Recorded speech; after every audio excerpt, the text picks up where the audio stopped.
Siapa yang kadang-kadang suka mendadak lupa nama kerabat, nama benda, atau lupa nyimpen barang tuh di mana? Walaupun lupa ini merupakan hal yang wajar, dan kadang juga makin tua kita makin gampang lupa. Tapi kadangkala kita bingung gitu, ini apa lupa biasa atau tanda dari demensia atau kepikunan?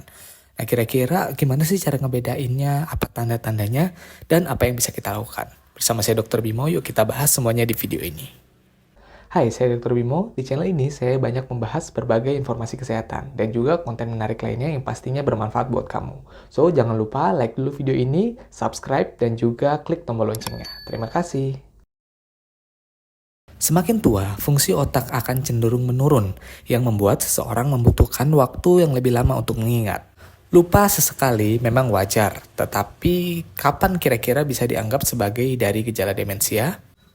Demensia seringkali dimulai dengan kehilangan ingatan yang ringan, tetapi akan semakin memburuk seiring dengan waktu.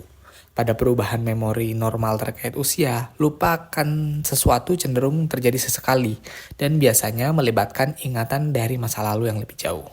Sebaliknya, pasien demensia seringkali mengalami kesulitan mengingat dengan kejadian yang baru-baru terjadi, seperti melupakan percakapan yang baru dilakukan sebelumnya atau tidak mengenali orang yang sebenarnya baru dikenali atau baru ditemui.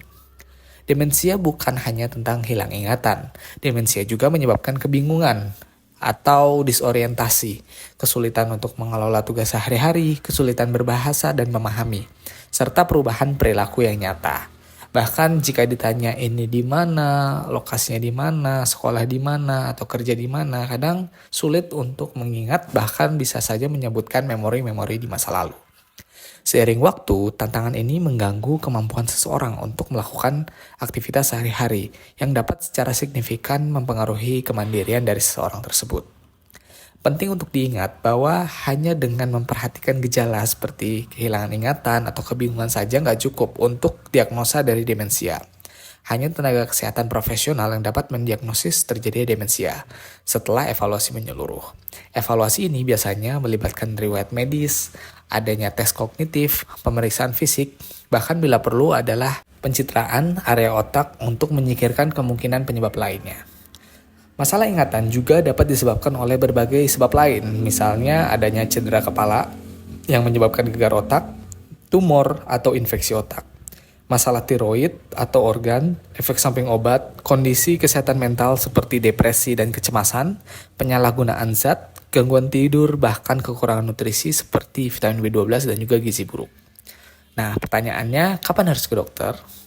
Jadi jika masalah ingatan ini mulai mengganggu kehidupan sehari-hari, penting untuk menemui dokter.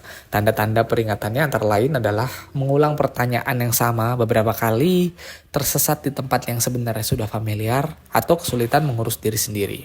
Bila hal-hal tersebut ada dan mungkin biasanya mengenalinya adalah keluarga terdekat, maka penting untuk dilakukan pemeriksaan lebih lanjut untuk memastikan adanya demensia.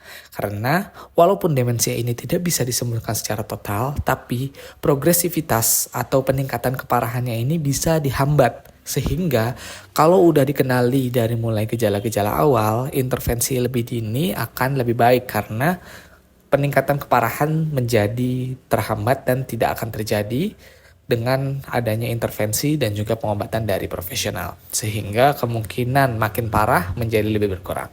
Nah, semoga informasi yang dibagikan tentang demensia bisa bermanfaat. Kira-kira gejalanya seperti itu dan itu bedanya dengan orang yang mungkin sering pelupa yang ada di sekitar kalian.